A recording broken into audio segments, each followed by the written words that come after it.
Apologize. We had a few tech issues this morning. They could put a man on the moon and time the landing with the precision of a fraction of a second. And sometimes we can't go live, y'all. But today, seizing the woo, the window of opportunity, and how do we build a bulletproof team with my dear friend, Brian Biro, America's breakthrough coach. To the HPLS podcast. Live, relevant, and high performance information, conversations, and education weekly.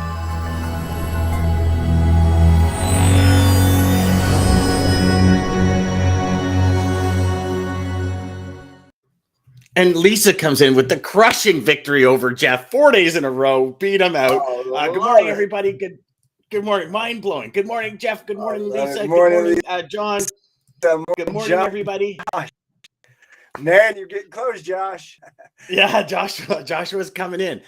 Brian, thank you so much for being here, brother. You know, it's we're just honored to have you. I know that you're on the road and you're still so Brian woke up this morning, internet wasn't working, and you're kind of running and rushing to figure things out, but he's still here. I have to share for all of you that didn't see the full day live stream that DJ and I did back. DJ, was it December or January? I think it was January 2022, right? No, December. It was December 15th. It was for prior to Christmas. Brian came on. Brian and I have been dear friends for gosh, Brian, it's like a decade and a half almost. Brian introduced me into the world of don't be afraid to contact people. Just a great mentor, great man. You guys are going to love him. Brian, thanks for being here, brother. Hey, I hope I'm here. I've been playing with this. Your voice was going, my voice was going. I see your smiling face. I hope you can hear me. We can hear you, brother. We got you. You're all good.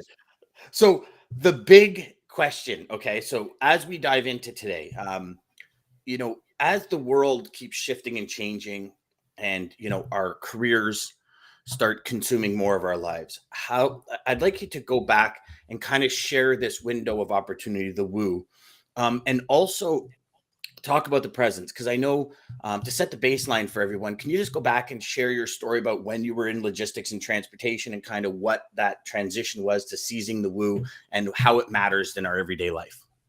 Absolutely. The starting place is woo stands for window of opportunity, which is every precious moment, which means you never know if the next person you'll meet as when I met you in Toronto many years ago, if that person may become a lifelong friend. You never know if the next time you talk to your son or your daughter, your spouse, your teammate, the person you're sitting with right now, if the next thing you say in the next conversation may be so on target for what they didn't see with their own eyes, but you saw it and then you said it. And because you seized that woo, somebody's life got better. You never know. So the question to everyone, because everyone is a leader, not is there a woo? There is. The question you got to ask yourself is, how many of those puppies have we missed? Right? And why do we miss them? And one of the key elements about seizing the woo is to elevate your energy. Right? And energy allows you to seize more woos. You ever notice that when you're full of energy, the energy's no problem. It doesn't matter how you've been sleeping or when you get to do what you love to do, when you get to play hockey, Dan, all right, life is cool. All right. You are 5 years old. Let me at it. But it's when we lose sight of our purpose that we lose the woo. So when I started my life, I've had 3 careers. The first career was a U.S. swimming coach, and I loved it, but I had no life. And so I'm probably the only person that either of you have ever met who got an MBA to get a life instead of a job. All right? And I did. That's when I met my wife. That's when I got in good physical health. So many things happened. But that's when I also started my corporate career. And I ended up going into transportation, working for the Linden companies, a very big multi-dimensional transportation company based in Seattle. As I worked there, I found something that is so common in certain teams. I found siloing. Operations hated sales, sales hated operations. They both hated the home office just a little bit more.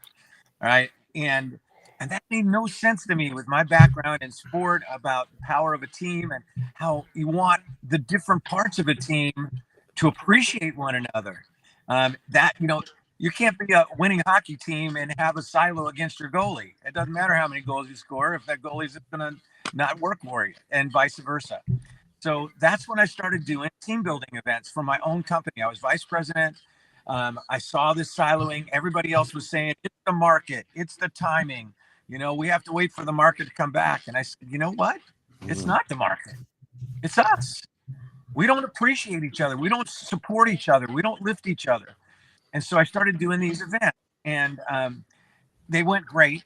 And our company had this incredible turnaround where we went from basically nearly going out of business. This is a 75-year-old company, to being the best in our business in logistics and customer convenience. We became very profitable. We quadrupled in size. We became UPS in Canada, in all the parts of Canada except the 8 major cities. All right, so we delivered. We were UPS in Alaska and Canada, and everywhere except in Canadian major cities, which of course means in all the other cities of Canada, that's about 13 people. All right, so we served those 13 people out in the Yukon, and we just had a rocking time. But even better than our success on the bottom line was the way that our team functioned. People were constantly catching each other things right. There was this powerful feeling of mutual support, a whole new level of kindness in our organization, and it lasted and lasted and lasted. So right at the peak of this massive turnaround, I said to my wife, honey, we're doing great. Let's quit. All right. I want to go do what I love to do. And what I love to do are these events. So that's called Season the Woo. But it was a woo that was a little shaky, because it's like diving off a diving board and hoping there's water on the other side, and it's a high dive. But it turned out, because when you seize the woo with full energy, yeah, you'll amaze yourself at what's really inside of you. So that's kind of my story, and I'm sticking to it. Excellent.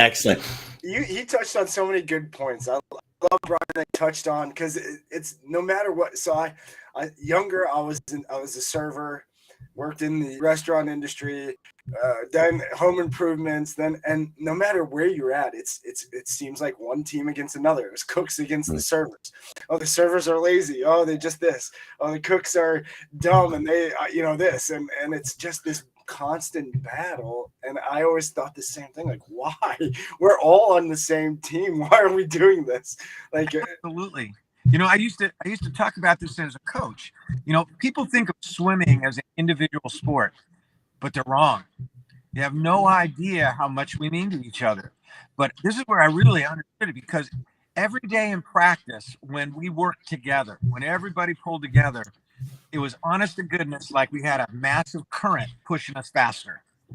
And every time we did that split, cooks against the servers, it was this: we had to turn around, you would U-turn and try to swim into that current, and it slowed us down. Well, every business has a current, and only when you come together will you get that current to serve you, to push you forward with more acceleration. And if you just stop for a second, it's just perspective. I've never met a great salesperson who loves to do operations. I certainly don't love to do administration. And I've never met an operations person who really wants to do a ton of sales. So we should be appreciating each other to do the stuff we don't love to do, and maybe we're not as good at, and give those others the ball. And when we do that, suddenly we build trust, we build momentum, we build focus. We're focusing on the things we can do instead of the stuff we can't do. And that's the only way we can really rise to our potential. So Brian, so if a salesperson that's watching right now, or operations persons, or owner, or VP, or whatever level you're at in your company, and you're watching this right now, and in their head, they're going, okay, that makes sense, but like, where do I start? How do I start mending that gap, or building that bridge to mend those challenges and issues? Because you're right. A lot of salespeople get pissed off at operations when something goes wrong, because it's directly affecting the salesperson's wallet. Vice versa, the salesperson says, well, it needs to be done this way, and operations person says, yeah, but it's really effective doing it this way. And it's one of the hardest things to let go of as a salesperson is your ops, because in sales, we bring in the business, but operations keeps the business and actually grows the business. And for all of you in operations, you're actually the best salespeople out there, just so you know. How would you suggest we start managing that piece of it, Brian? Great question. And the starting place is to really understand that we only really see when we control our controllables. It's when we're trying to control our uncontrollables and probably we had the best, the most challenging example of this over the last 2.5 years called COVID. COVID is real. COVID is a challenge. But as long as we focus on the things we don't control during that time, we become frustrated, lost. But when we focus on what we do control every day, we're starting to focus on what we can do. Either way, what you focus on is what you create. So there are 3 fundamental controllables that, one, allow you to keep moving forward individually in your role as salesperson or operations. The 2, they really get you to bring the highest energy to whatever you're doing and everyone that matters to you. And 3, the third controllable is about building relationships. So the first is to shape your future. All right. And you start with the end in mind.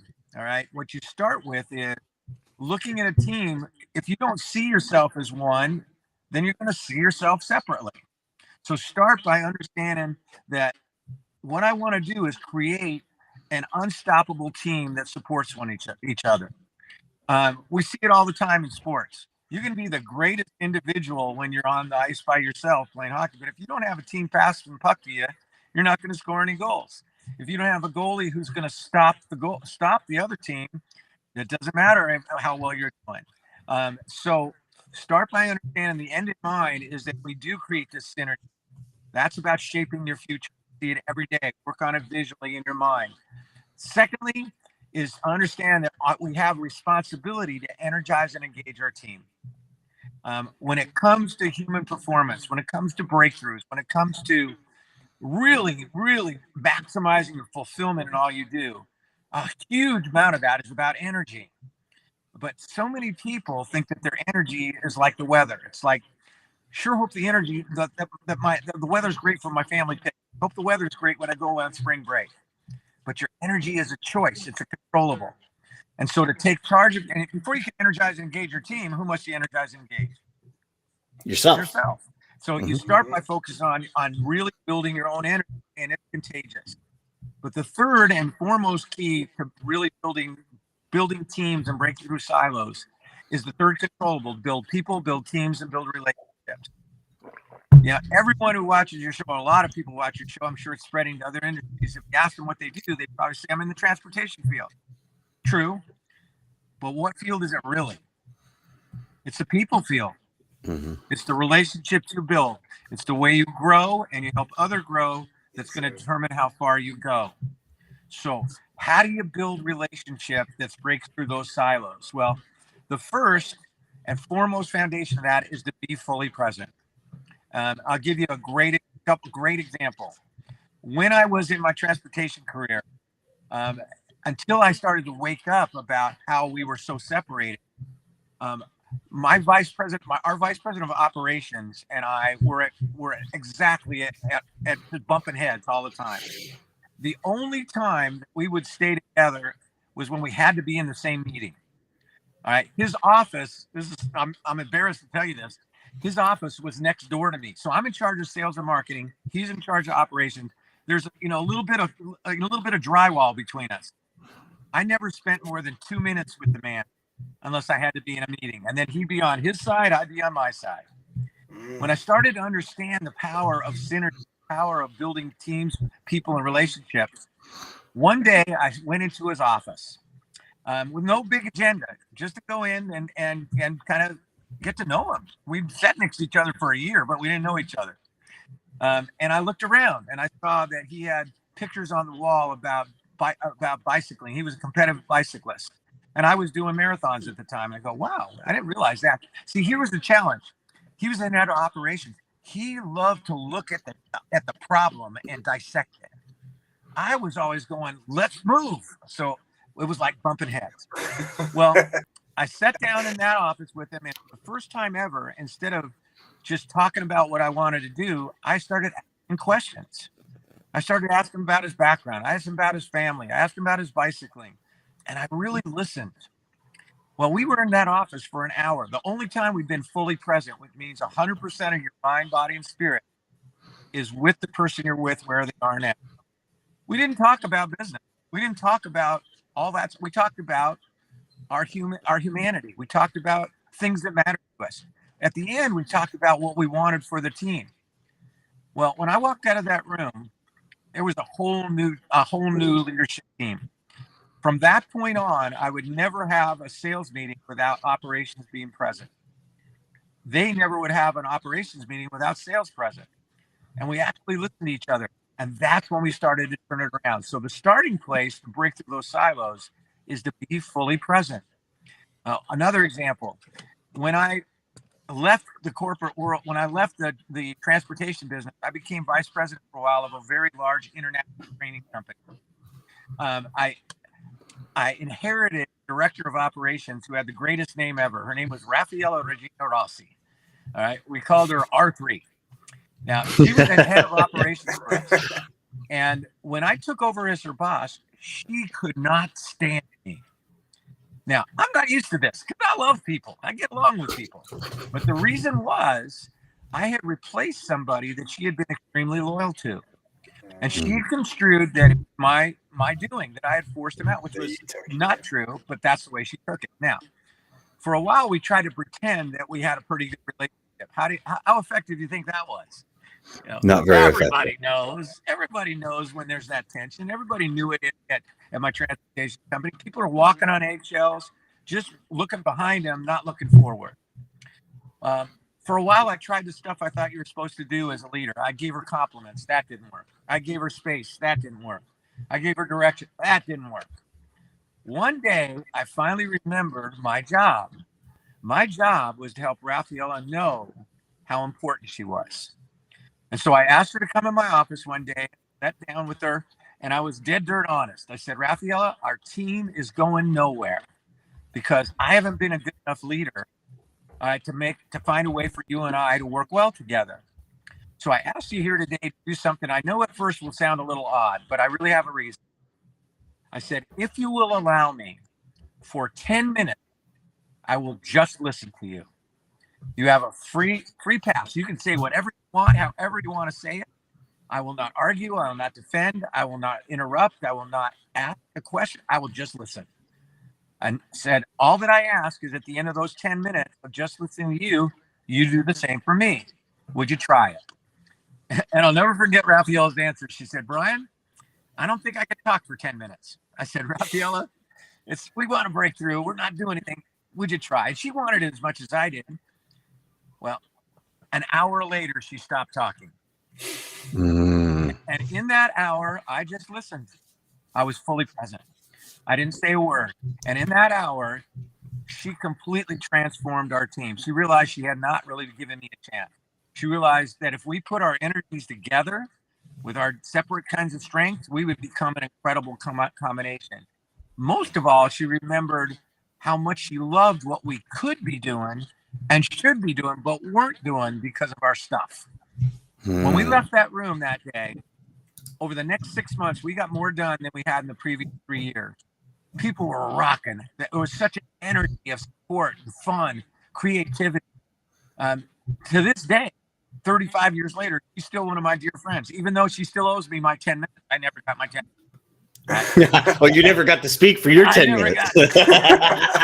But in that time of simply being present, just listening to that person who had previously been in a silo and I'd been in mine, we broke through all those barriers. So the starting place and the most important key, Dan, to really breaking through and starting to build those bridges that is separation, just be present and just listen.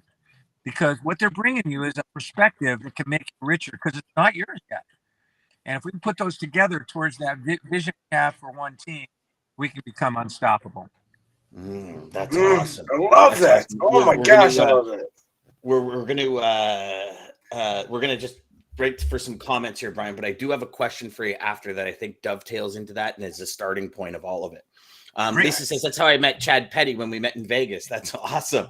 Yes. Joshua says the power of teammates is so often lost in companies, and how much we accomplish by lifting each other up is amazing. Such good stuff. So Yes, true. sir. So true. Beautiful. And Richard says a common thing in many companies is logistics makes news. Finance reports it. Logistics isn't going to do much if the bills don't get paid.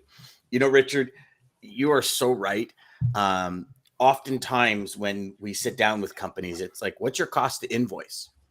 And are you really making money? Because salespeople, they might think, oh, you know, like if I make $50 a load, I'm making the company money. But if the company's invoicing cost is $70 a load, you're actually losing $20 each time you book that load, right? And it's every department in conjunction and every department working together as a team makes a company profitable. I love that. Jeff says it's all about collaboration, Brian. You truly cannot move anything forward unless you are unless you are one. Yeah, as one, right? Yeah. Joshua comes back and says, start by asking myself the right questions. How can I empower? How can I enrich? How can I be one of service? Then the walls come down and people have a tendency to meet you halfway.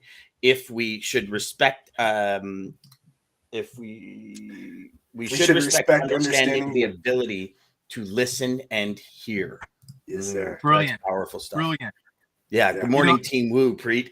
And then Jeff comes back and says powerful stuff. So I do have a question on that, Brian, because you know, let me jump in real quick though. You guys just ignited those comments, ignited something that I don't think you've ever even heard, Dan, before. And that is in another industry, but all industries are the same. We're people industries. I worked with a huge healthcare company called Kaiser Permanente. They are the country's largest HMO in the United States. Yeah. They have 13 million members. I worked for one of their medical centers. They brought me in because their MCH, which stands for Mother Child Healthcare Group, was doing terribly in terms of all their metrics. And they are very keen on metrics about patient care. And I interviewed all of them, and guess what I found out? We had siloing. We had the night shift didn't trust the day shift. Day shift didn't trust the night shift. There was a silo between the three groups in it, which was there's basically post-birth, there and the NICU, which is neo intensive care unit, all right, and there's the regular nurses who are working in delivering babies. And there was each one was in their little box. So we came up with something that every one of your teams can apply that I call the four W. And we started to build it in our team every day. The first W, the place where they could really start to break through, was stood for welcome. Every time you get a chance to talk to a teammate, every time you get a chance to talk to a potential customer or a customer, make them feel welcome. All right. And that's by really being present with them, appreciating that they are there, that you can be rich and full. The second is called warmth. All right. Warmth is that level of kindness. And I wrote a book called The ROI of Kindness, proving that kindness builds in a tremendous level of actually bottom line results. There it is, right there. Thanks, Dan. You're welcome, Brian. This is such a good book, everyone. You gotta grab this book. If you find it, grab it. It is phantasmo. Sorry, Brian, go ahead. Sorry. So the first W is welcome everyone as if for your long lost friend that just walked through your door. Man, I'm so great. It's so great. It's like the way I feel looking at you two today. I feel incredibly joyous. I feel welcome, and hopefully you feel welcome as well. Secondly, warmth. Now, where does warmth matter? It's easy to be warm and kind to warm and kind people. Where it matters is when people are not at their best, when people aren't being kind. Ask yourself, what else could this mean? Maybe they had something happen at home today. Maybe they're just having an off day.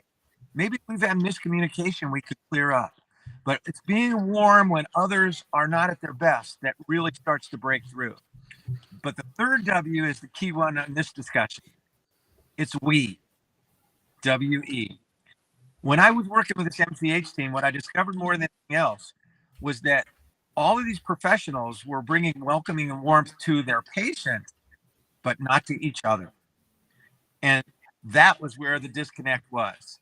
And so we said welcoming and warmth isn't applied to your operations teammate if you're in sales and vice versa. It doesn't matter how good you are with your customers. It's going to end up somewhere. It's going to come out wrong. And so they started to work on that. And the fourth W is the outcome of welcoming, warmth, and we.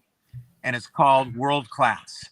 You become a world-class organization. No matter your size, you're world-class. Well, we built this into their culture. We built it in so that every meeting we brought up the 4 Ws. All right. Every time that there was any kind of a get-together, 4 Ws, we put them up on the walls and some fun posters. In 1 quarter, after 2 years of being in the 50s in their metrics, which is so far below what they allow, they rose into the 90s. And they stayed in the 90s from that point forward as that became indoctrinated culture. So that's the power of everything that we've just been talking about. So I had to throw that in because it really clicked when listening to some of those great comments. I love it. That was bonus, like bang oh on, my Brian. goodness. Yeah, that was so good. Thank you for that. Guys, use it for your teams, please. Yeah. Well, but here's the thing, DJ, right? So, and Brian, so I mean, we all know, right? We all know this is the root. Collaboration is the root. However, there's this thing called ego that sometimes gets in our way. So, Brian, how would one, like when you walked into your vice president of operations office, right? The both of you could have been there 2-3 years. If you didn't walk in, would he have ever walked in your place, right? So your office. So the question then becomes, you're leading that charge of walking in. So as a leader, as a teammate, as everyone, we have to break our ego down, because often it's, like, oh, come on, man, like I worked so hard to do that. And, you guys just screwed me up and da-da-da.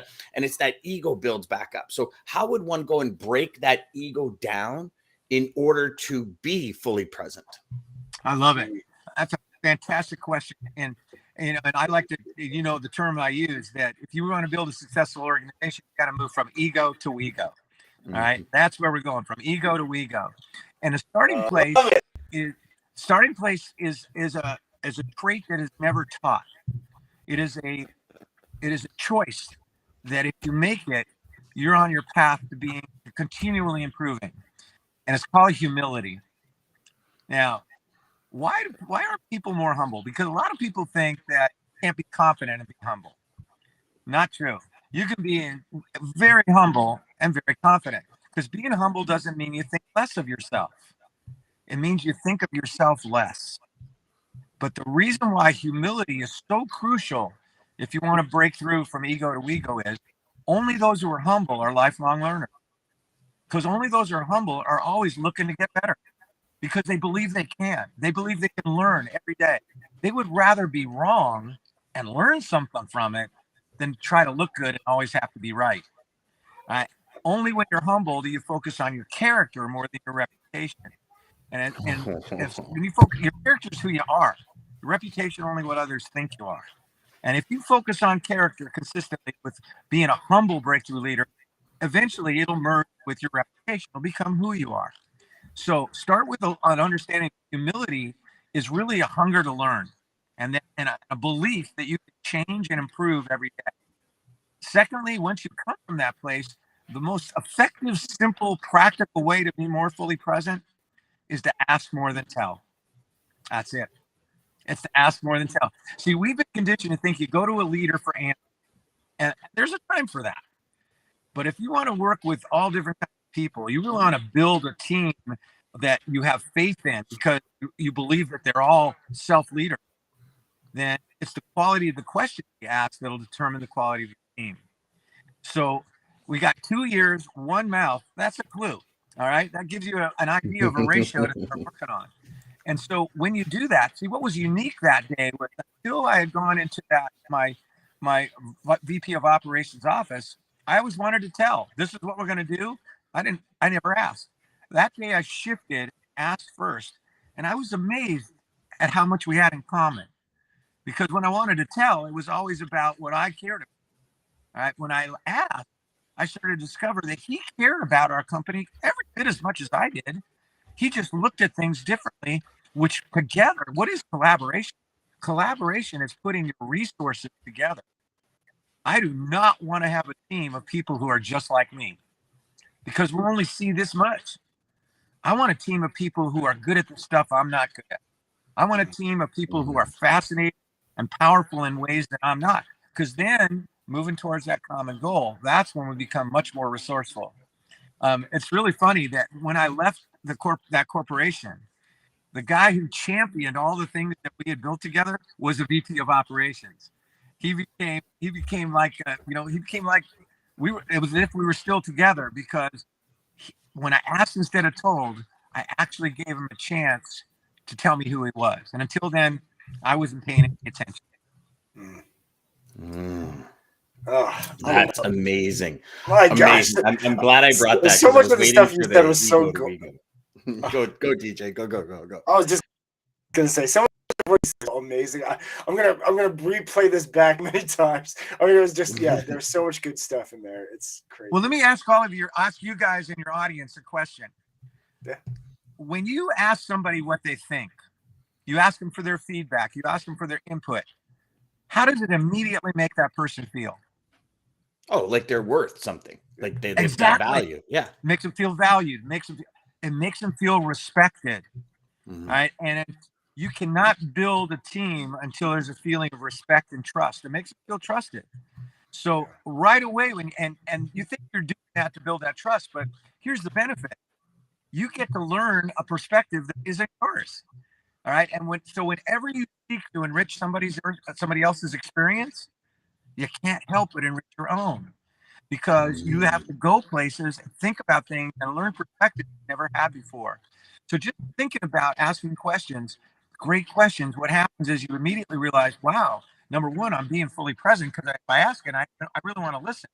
And number two, I'm more effectively than almost any other way, I'm saying to them beyond words, because I'm interested in your perspective, that I respect you, that I admire you, that I trust you to tell me what is really the way you see things. So there's a great gift in the power of asking more than telling.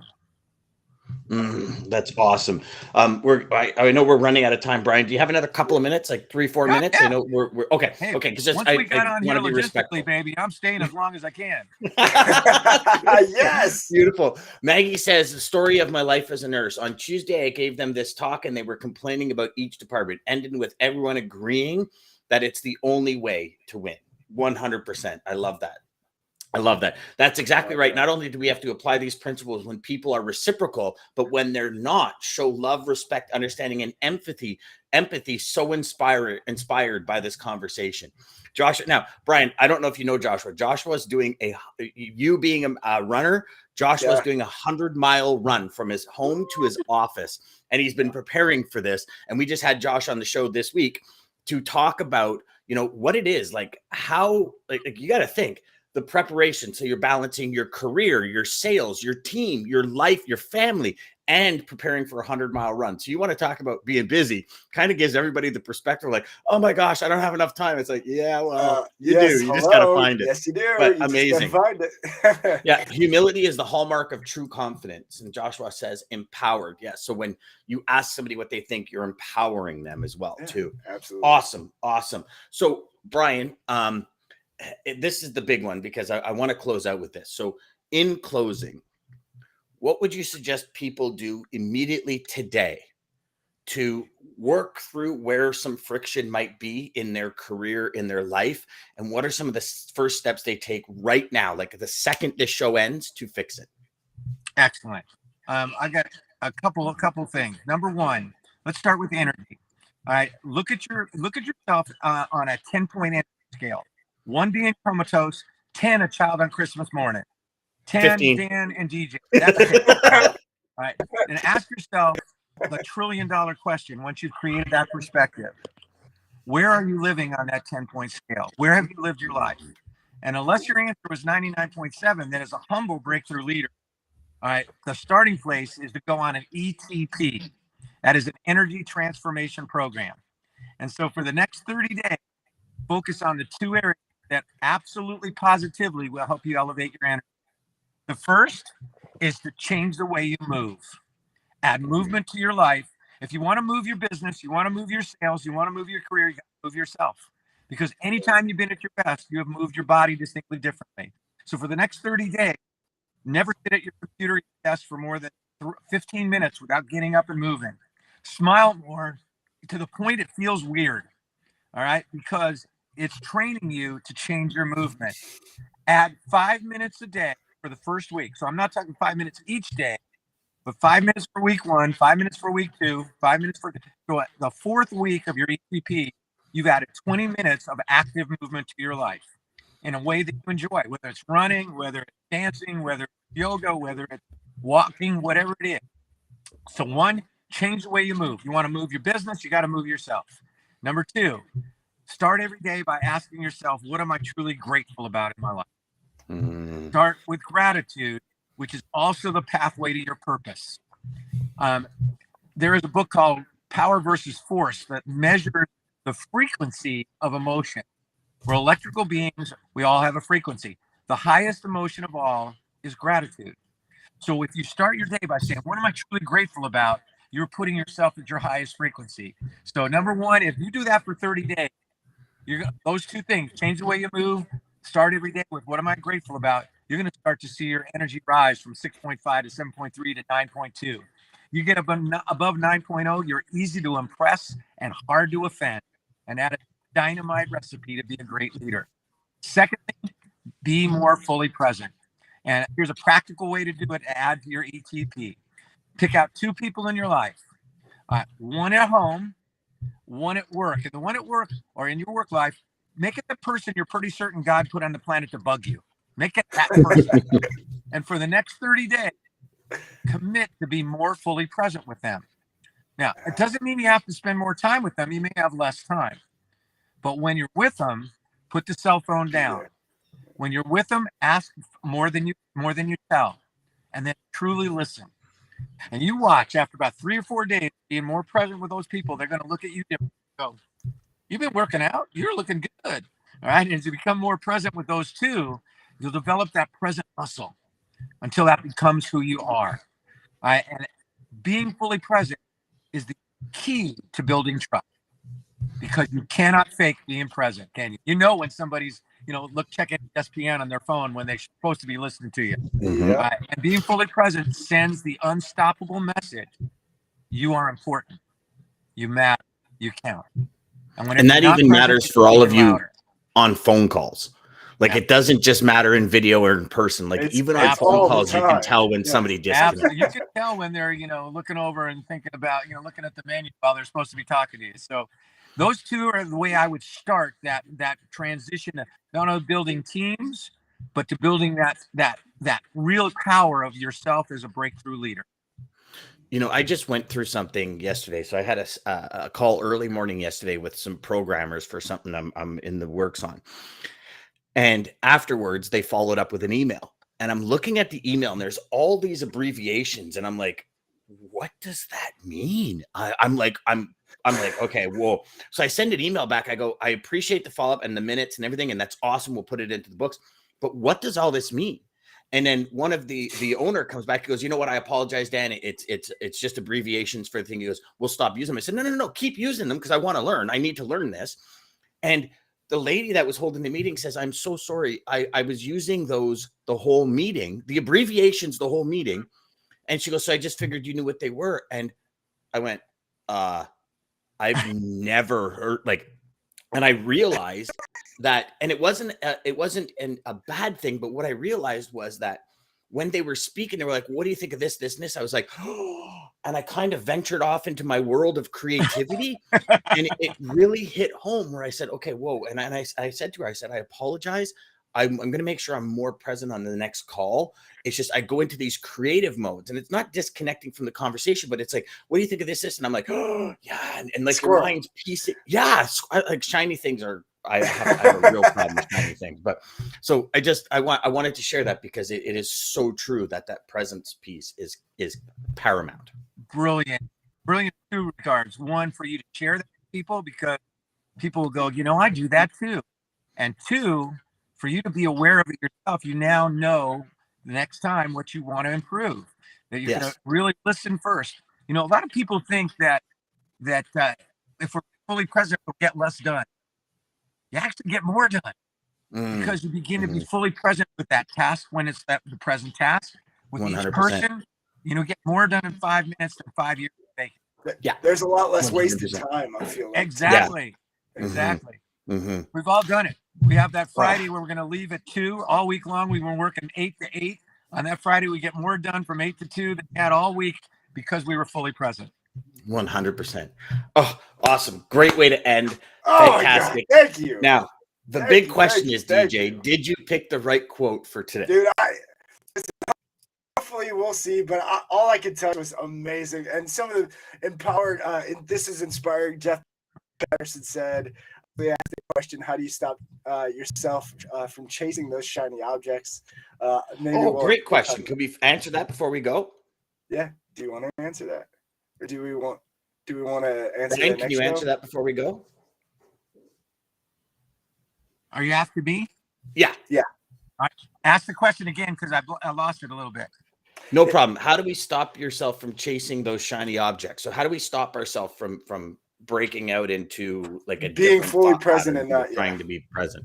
95% of it is just being aware of being fully present, because you'll pull yourself back. Leave perfection to God. Just get better at it each day. Be more fully present. Secondly, a great way is to actually condition yourself to listen before you formulate. All right. Most of the time we're in a conversation when somebody's talking, what are we doing? We're thinking about what we're going to respond. We're thinking about what we're going to say next. Take a breath. As they're speaking, take a breath. That's an automatic cue to be fully present, to put you in the moment. Take it in, and then that response will not only come, it'll be more on target. All right. So that's a big part of it. Is number one, just settle down. What you focus on is what you create. So focus on that person and relationship, and you'll create relationship. Take a breath, fully listen, and leave perfection to God. You're on your way. That's awesome. I absolutely love that. And Brian, you have no idea, but Dan, you're about to be mind blown by that. Literally, like, I feel like took us right to the quote. But so Lisa, thank you for the question. But so Scott says, I'm doing a 50-day gratitude challenge right now. It's truly a great day starter. Awesome. I love that. Good for you. It brother. really Good is. for you. Yeah, the greatest audience I I think ever it was seen. Denzel Washington in a video I heard. Brian, we do. What's Our that? audience is the best audience on the planet. It's the best audience for any morning show. We say it every day. They're Absolutely. fully engaged. They ask questions. They love the guests. They bring so much energy to the conversation. Like we have things scheduled for half hour every day. Yeah. And I don't think there's been a day We're where at we've only 42 done a minutes half right hour. now. They're still here.